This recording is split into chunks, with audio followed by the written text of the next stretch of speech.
एक बार फिर आप सभी को प्रभु यीशु मसीह के जीवित पवित्र और सामर्थी नाम में जय मसीह की। धन्यवाद करते हैं प्रभु का, एक और मौका उसने हमें दिया कि हम उसके चरणों में उपस्थित हैं। हमारी योग्यता नहीं, हमारे धर्म के कार्य नहीं, हमारी सामर्थ्य नहीं, बल्कि सिर्फ और सिर्फ प्रभु यीशु मसीह की करुणा है जो हमारे ऊपर प्रबल है। उसने हमें ये मौका दिया कि हम उसके चरणों में उपस्थित होने पाए हैं। प्रभु का वचन कहता है कि धन्य है वह जिन्हें वो चुनकर समीप आने देता है। वो चुनता है ऐसे लोगों को जिनके हृदय उसके प्रति समर्पित हैं, जिनके हृदय उसके प्रति पवित्र हैं, जिनके हृदय में सबसे उत्तम, सबसे बड़ा स्थान परमेश्वर का है। वो उनको चुनता है, अपने समीप आने देता है, और जिनको वो समीप आने देता है, प्रभु का वचन कहता है उनका मुंह कभी काला नहीं होता। वो फिर उनके लिए कार्य करता है। प्रभु की सामर्थ उनके द्वारा जाहिर होती है, और प्रभु उनको ना कभी छोड़ता है, फिर ना कभी त्यागता है। जितने प्रभु के पास आते हैं वो सबको ग्रहण करता है, किसी जाति के हों, किसी धर्म के हों, किसी स्टेट के हों, प्रत्येक को वो ग्रहण करता है और उनके लिए फिर वो कार्य करता है। हालेलुया। और सिर्फ संसार में कार्य नहीं, वो उनका उद्धार के लिए, उनके लिए कार्य करता है। उनको वचन में बढ़ाता है, प्रार्थना में बढ़ाता है, संगति में बढ़ाता है, ताकि वो उस मुकुट तक पहुंचने पाए जो परमेश्वर ने अपने हर एक धीरज धरने वाले के लिए ठहराया हुआ है, तैयार कर रखा है। आमीन। और हम वो लोग हैं जो उस मुकुट तक पहुंचने की कोशिश कर रहे हैं, चेष्टा कर रहे हैं, प्रभु के वचनों को सीख के, प्रभु से प्रार्थना करके, प्रभु के मार्गों को अपना के। हालेलुया। और जब हम ऐसा करते हैं तो प्रभु ने हमारे लिए एक सहायक दिया हुआ है, पवित्र आत्मा के रूप में, जो हमारी अगुवाई करता है, हमें गाइड करता है। और जैसा वचन में लिखा है, यूहन्ना रचित सुसमाचार उसके 16वें अध्याय में लिखा है कि जो बातें प्रभु ने हमसे कही हैं वो हमें वो सिखाता है, वो हमें समझाता है, ताकि उसको हम समझ सके और उस पर अपना जीवन व्यतीत कर सके। वो है हमारा परमेश्वर, जीवित परमेश्वर, जो अपने लोगों के लिए हमेशा तैयार है। अभी हमने भजन संहिता में पढ़ा कि दाऊद जब उसे पुकारता था वो उसे उत्तर देता था और उसके विश्वास को बढ़ाता था। दाऊद ने विश्वास की कसौटी में उसे कसा। आज मेरा और आपका समय है जबकि उसको हम विश्वास की कसौटी में परखे। और वो विश्वास की कसौटी कहां से आती है? जब हम प्रार्थना करते हैं, उसका उत्तर जब हमें मिलता है तो हमारा विश्वास परमेश्वर में और बढ़ता है। हालेलुया। आज हमने जो वचन में पढ़ा, पुराने नियम से और नए नियम से, उत्पत्ति और याकूब में, उसमें यही दर्शाया गया है प्रार्थना की सामर्थ, कि जब हम प्रभु के निकट आते हैं, परमेश्वर के निकट आते हैं, परमेश्वर से प्रार्थना करते हैं, तो वो प्रार्थना जब परमेश्वर के पास पहुंचती है, जो सच्चे हृदय की है, जो एक मन की है, उसमें कितनी सामर्थ होती है। हालेलुया। और उसका उत्तर जो है प्रभु स्वर्ग से रिलीज करता है, जो पृथ्वी पे हम लोगों तक पहुंचने पाता है। और जब वो उत्तर हमारे पास पहुंचता है तो फिर हमारा विश्वास और बढ़ता है और दृढ़ होता है, और चिन्ह और चमत्कार और आश्चर्य कर्म जो है हमारे जीवनों में प्रकट होने लगते हैं, हमारे जीवनों में प्रकट होते हैं और हमारे जीवन से दूसरों के लिए प्रकट होते हैं। हालेलुया। परमेश्वर ने इब्राहिम से किया, मैं तुझे आशीष दूंगा और तुझे आशीष का मूल बनाऊंगा।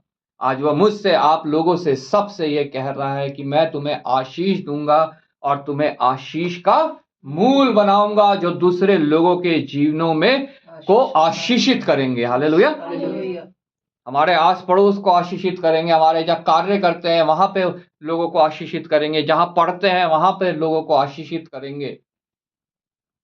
हमारे शहर, हमारे देश के लिए आशीष का कारण ठहरेंगे। हालेलुया। जहां मसीही जन प्रार्थना कर रहा है सच्चे हृदय से, एक मन होके, निश्चय वो जगह आशीषित है। हमने प्रभु के वचन में से उत्पत्ति की पुस्तक उसके 18 अध्याय की मेमोरी वर्स पढ़ी थी, 22। तब तब वे पुरुष वहां से मुड़ के सदोम की ओर जाने लगे, पर अब्राहम यहोवा के आगे खड़ा रह गया। जब हम इस अध्याय को पढ़ते हैं वहां पे हम देखते हैं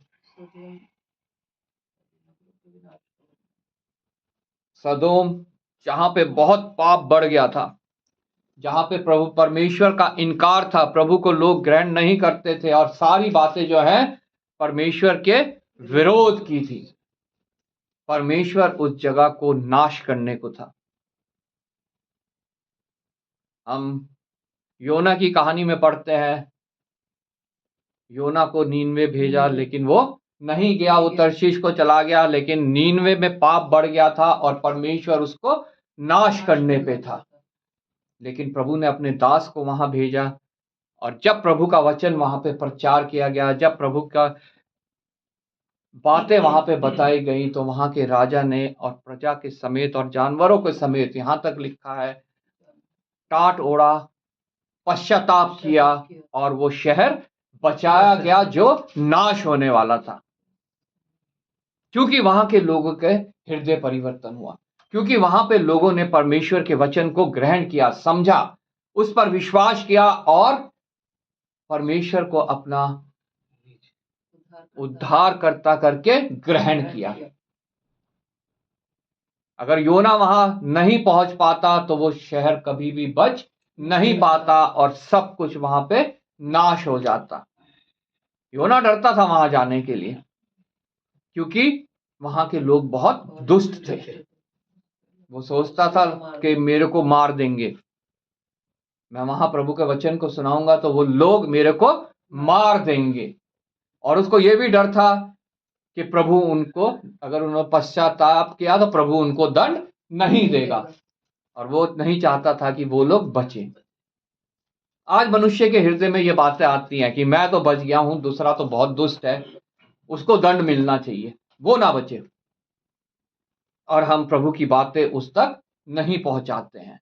जो प्रभु ने हमसे कहा हम उन तक नहीं पहुंचाते हैं। यही योना के हृदय में आया और वो वहां से भागकर तर्शीश वाले जहाज में चढ़ गया। हम जानते हैं, हमने सबने कहानी को सुना है, उसको बात को सुना है जो पुराने नियम में लिखी है योना की पुस्तक में। उसमें क्या क्या हुआ, आंधी आई, तूफान आया, नाश होने लगा जो जहाज था। लेकिन योना ने वहां अंगीकार किया कि मैं हूं जो कल्प्रिट हूं, मैं हूं जो दोषी हूं, मैं हूं जो यहोवा के समक्ष से भागकर तर्शीश के जहाज में चढ़ गया हूं। और उसने कहा मुझे पानी में फेंक दो। उसे पानी में फेंक दिया। वहां पे एक बड़े मच्छ ने जो है उसे निगल लिया और उसके पेट में वो 3 दिन जीवित रहा, और जाके उस मच्छ ने उसे उगल दिया नीनवे के तट में, और वो नीनवे पहुंचने पाया। ये परमेश्वर की योजना, नीनवे को बचाने की। उस प्रत्येक मनुष्य को बचाने के लिए परमेश्वर के पास योजना है। चाहे वो मैं हूं, चाहे आप लोग हैं, चाहे संसार में कोई भी मनुष्य घूम रहे हैं, प्रत्येक के लिए परमेश्वर के पास योजना है। उसने एक योजना बनाई अपने पुत्र को इस पृथ्वी पर भेजकर, ताकि उसकी कुर्बानी के द्वारा, उसकी मृत्यु के द्वारा, उसके पुनरुत्थान के द्वारा मनुष्य जो है वो जब विश्वास करे तो उद्धार पाए, मनुष्य बचाया जाए। उस योजना को अगर मनुष्य तुच्छ जानता है तो फिर उसका बचना असंभव है। फिर वो जाएगा उसी जगह जो शैतान और उसकी सेना के लिए तैयार की गई है।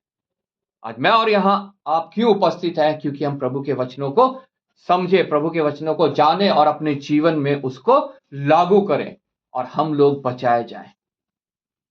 यूहन्ना रचित सुसमाचार उसके 10 अध्याय में लिखा है कि मैं तुम्हें जीवन देने आया हूं, बल्कि बहुतायत का जीवन। वो हमें जीवन देने आया है, मृत्यु देने नहीं आया, बल्कि कहता है बहुतायत का जीवन। बहुतायत का जीवन चाहता है कि मुझे और आपको मिले। और ये भी लिखा है अनंत जीवन तुम्हें देने आया हूं। ये सांसारिक जीवन जो है, ये शरीर जो है, ये नष्ट हो जाएगा, ये किसी का भी नहीं बचेगा। लेकिन अभी हमने वचन में पढ़ा भजन संहिता में कि परमेश्वर के डरवैयों की मृत्यु उसके समक्ष बहुत उत्तम है, अनमोल है। अगर हम परमेश्वर के डरवैये हैं तो हमारी मृत्यु, जो ये शारीरिक मृत्यु है, परमेश्वर के समक्ष बहुत अनमोल है, क्योंकि मेरी एक आत्मा बचकर वहां जाएगी जो परमेश्वर ने मेरे और आपके लिए जगह तैयार की है, जो प्रभु यीशु मसीह जगह तैयार करने गया है। और वचन में लिखा है, जब एक आत्मा बचाई जाती है तो स्वर्ग में स्वर्गदूत आनंद मनाते हैं। हालेलुया। हालेलुया। और वो आनंद अगर हमारी वजह से स्वर्गदूतों को मिले तो हमारा कितना सौभाग्य है। वो है बहुतायत का जीवन, वो है अनंत जीवन जो हमें प्रार्थना के जीवन से मिलता है। हालेलुया। हालेलुया। योना वहां गया, उसने प्रार्थना करी, वहां प्रभु का वचन प्रचार किया और नीनवे बच गया। पूरा नीनवे जो है वो बच गया। कितने भी घोर अपराध वहां के लोगों ने करे हों, वो सब के सब बच गए, क्योंकि योना वहां पहुंच जाता। अभी हमने सदोम के विषय में यहां पे पढ़ा। सदोम को दंड देने के लिए परमेश्वर निकल पड़ा है, क्योंकि वहां घोर अपराध है, प्रभु का विरोध है। कोई बात ऐसी नहीं है जो परमेश्वर के समक्ष सही हो। कोई मनुष्य ऐसा नहीं है जो परमेश्वर के समक्ष सही हो, जो परमेश्वर का डरवैया हो, परमेश्वर के पीछे चलता हो। लेकिन इब्राहिम ने क्या किया? परमेश्वर से बातचीत करी, प्रार्थना की, विनती करी। तब वे पुरुष वहां से मुड़ के सदोम की ओर जाने लगे। क्यों जाने लगे? नाश करने, उसको तबाह करने के लिए, सब कुछ खत्म करने के लिए।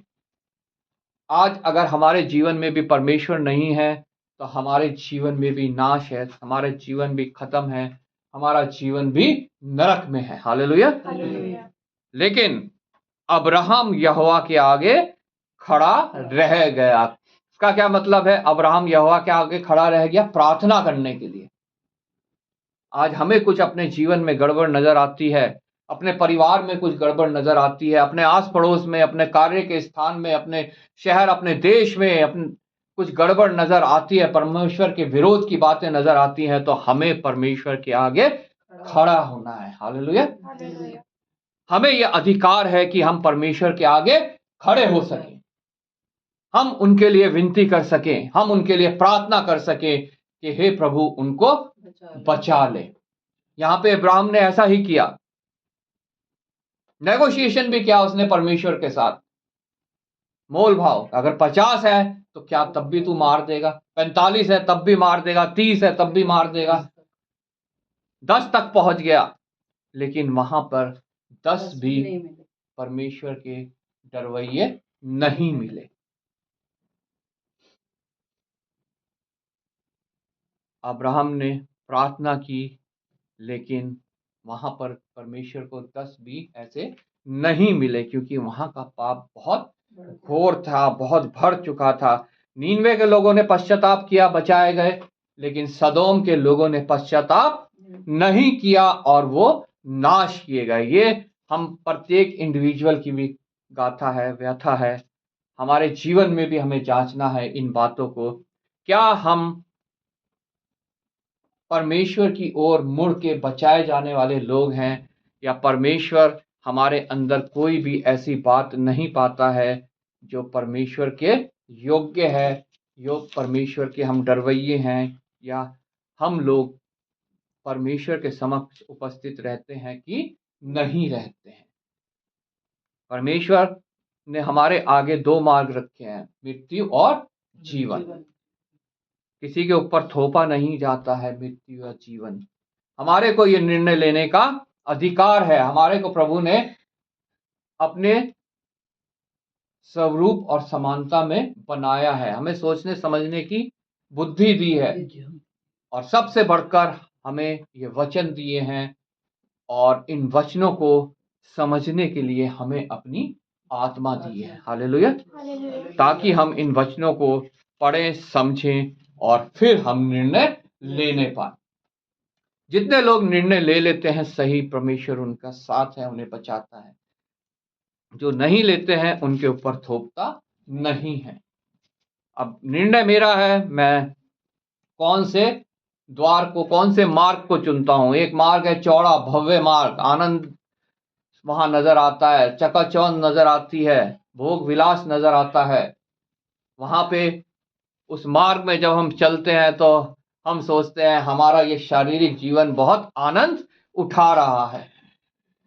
संसार की चीजों का हम उपयोग करते हैं, नशे की चीजों का हम उपयोग करते हैं, प्रभु के विरोध की बातें हम अपने जीवन में लाते हैं। हम अपने शरीर को आनंद देने के लिए बहुत कुछ कार्य ऐसा करते हैं जो परमेश्वर के विरोध की बातें हैं। हम सोचते हैं हमारा शरीर को सुख मिलेगा, विलास मिलेगा। गलत गलत कार्यों में हम लोग जो है वो लीन हो जाते हैं। जितने परमेश्वर के विरोध की बातें, जो शारीरिक काम जो है वचन में लिखे हुए हैं, मूर्ति पूजा, व्यभिचार, क्रोध, विरोध, विधर्म, ढा, बहुत सी बातें जो मूर्ति पूजा के बराबर हैं, वचन हमें बताता है। हम उनमें लीन हो जाते हैं।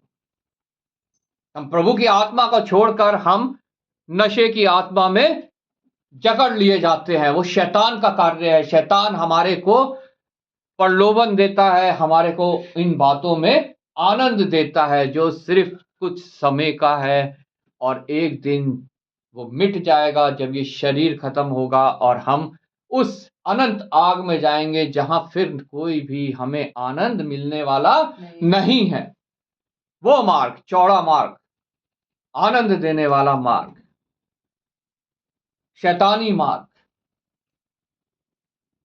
एक मार्ग है सकरा मार्ग, जिसके विषय में वचन हमें समझाता है, बताता है। उसमें हो सकता है हमें चलते हुए अभी तो तकलीफ हो, अभी तो हमें संकट हो, अभी तो हमें कमी हो, अभी तो हमें घटी हो, अभी तो हमें लगता हो कुछ भी हमारे पास आनंद की बात नहीं है, कुछ भी हमारे पास सुख विलास की चीज नहीं है, बंगला गाड़ी नहीं है, हम संसार के लोगों की तरह हम नशा नहीं कर सकते, हम व्यभिचार नहीं कर सकते, हम यहां नहीं जा सकते, हम वहां नहीं जा सकते। लेकिन वो मार्ग का द्वार खुलता है उस जगह पे जहां हमारे लिए अनंत जीवन इंतजार कर रहा है।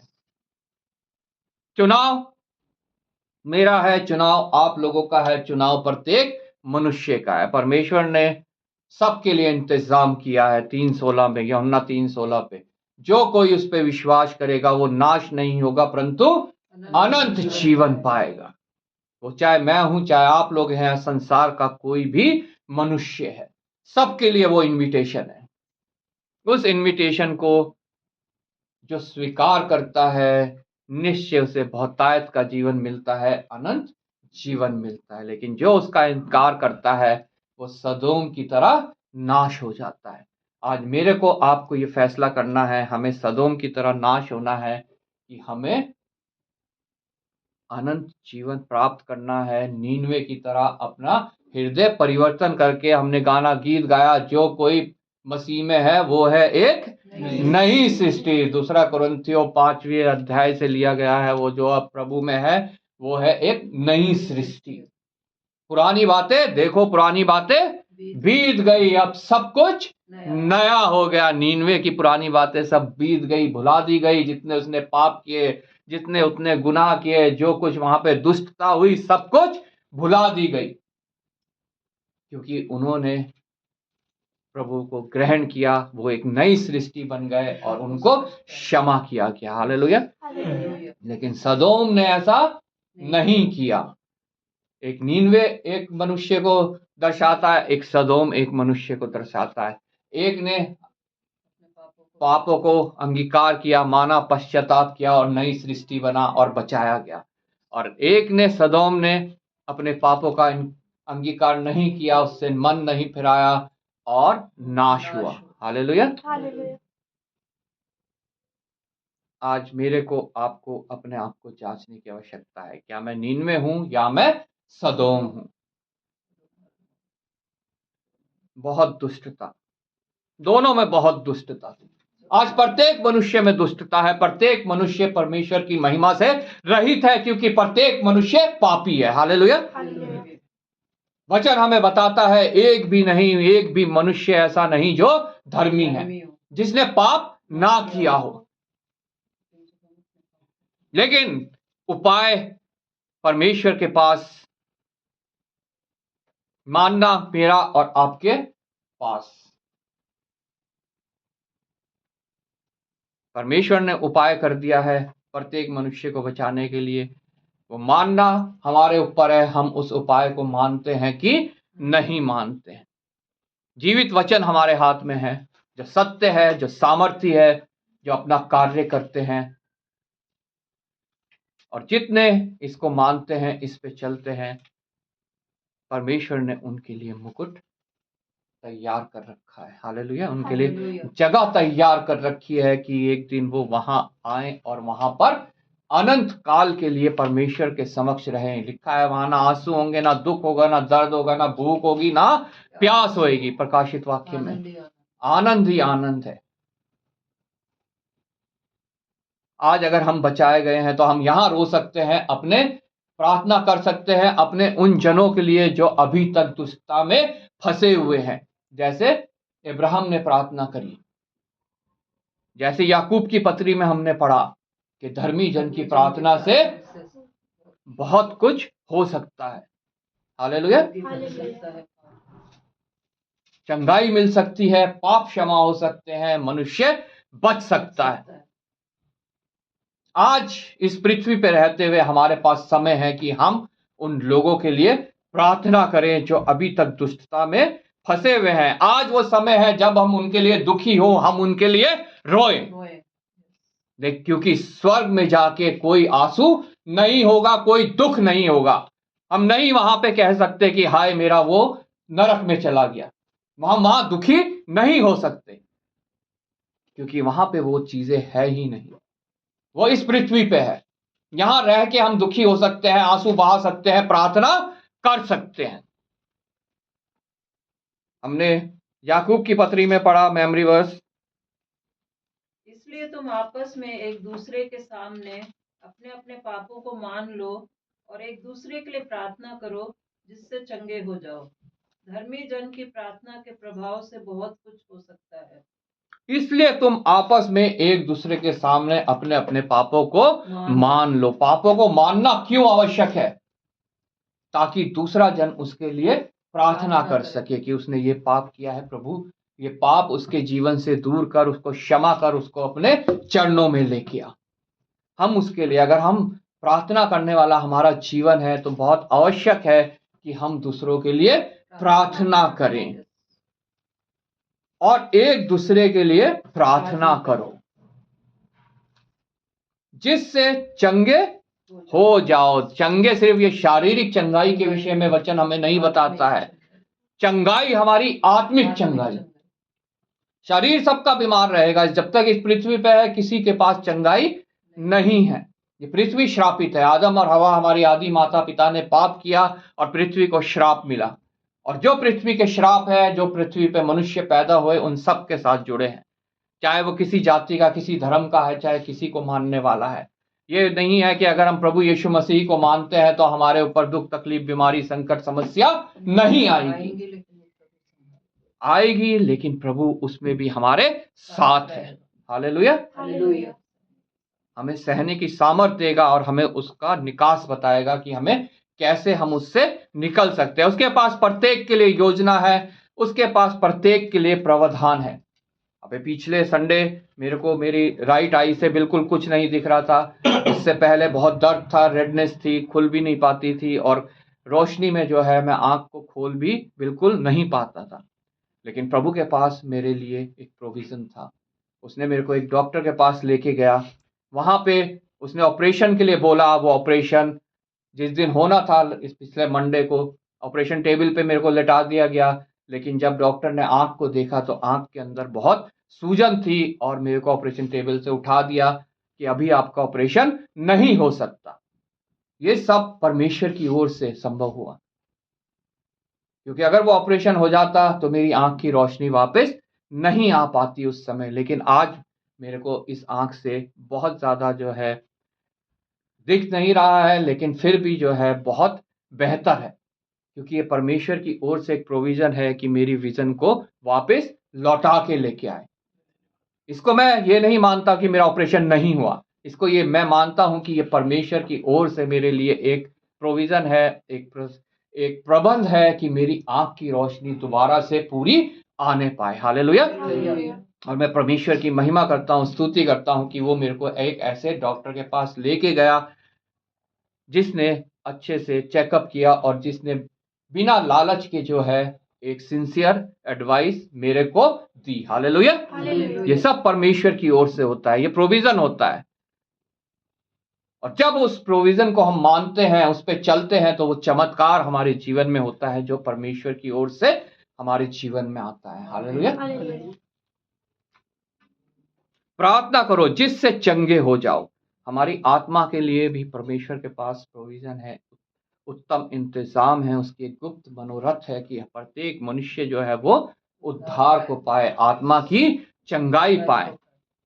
आत्मा की चंगाई सबसे जरूरी है और उसके लिए प्रार्थना बहुत आवश्यक है।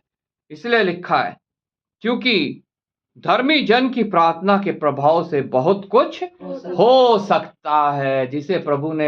जिसको प्रभु ने अपना धर्मी जन ठहराया है, जो प्रभु के समक्ष निर्दोष चलता है, जो परमेश्वर की आत्मा के द्वारा कार्य करता है, प्रार्थना करता है, चाहे वो मैं हूं, चाहे आप हैं, चाहे कोई भी है, उसकी प्रार्थना के द्वारा बहुत कुछ हो सकता है। हालेलुया। उसकी प्रार्थना के द्वारा बहुत कुछ हो सकता है। एलिया के विषय में लिखा है, वो भी हमारी तरह दुख सुख भोगी मनुष्य था। वो क्योंकि इस पृथ्वी पे था, जो इस पृथ्वी पे मनुष्य है वो दुख सुख भोगी है, सब एक समान है, सब एक समान है, दुख सुख भोगी मनुष्य था। और उसने गिड़गिड़ा कर प्रार्थना की कि मैं ना बरसे। ये पहले राजा की पुस्तक में हम पढ़ते हैं, उसके 17 और 18 अध्याय में, मैं ना बरसे। और 3.5 वर्ष तक भूमि पर मैं नहीं बरसा। फिर उसने प्रार्थना की तो आकाश से वर्षा हुई और भूमि फलवंत हुई। हालेलुया। यह है प्रार्थना की ताकत, जो धर्मी जन की प्रार्थना है। हालेलुया। मैं और आप इसी प्रकार से प्रार्थना करने वाले होने चाहिए। धर्मी जन, विश्वास में दृढ़, ताकि हमारे जीवन में जब हम प्रार्थना करें किसी के लिए तो परमेश्वर का कार्य उसके जीवन में होने पाए, वो मनुष्य नीनवे बनने पाए। हालेलुया। वो मनुष्य सदोम की तरह नाश ना होने पाए। प्रत्येक मसीह जन का ये उद्देश्य होना चाहिए कि परमेश्वर के इस कार्य में भाग ले। हालेलुया। क्योंकि ये परमेश्वर की आज्ञा है। प्रभु यीशु मसीह जाते समय कह के गया कि जाति जाति के लोगों को मेरा चेला बनाओ, मेरा सुसमाचार सुनाओ, और जो उन्हें माने उन्हें पिता पुत्र और पवित्र आत्मा के नाम से बपतिस्मा दो, ताकि वो भी बचाए जाए, वो भी नींद में बनने पाए, सदोम नहीं। हालेलुया। आज मुझे और आपको अपने आप को जांचने की जरूरत है कि हम नींद में हैं कि हम सदोम हैं। 19 आयत से लिखा, हे मेरे भाइयों, यदि तुम में कोई सत्य के मार्ग से भटक जाए और कोई उसको फेर लाए, तो वह यह जान ले कि जो कोई किसी भटके हुए पापी को फेर लाएगा वह एक प्राण को मृत्यु से बचाएगा। हालेलुया। कितनी इंपॉर्टेंट बात। जो एक भटके हुए को फेर लाएगा वो एक प्राण को मृत्यु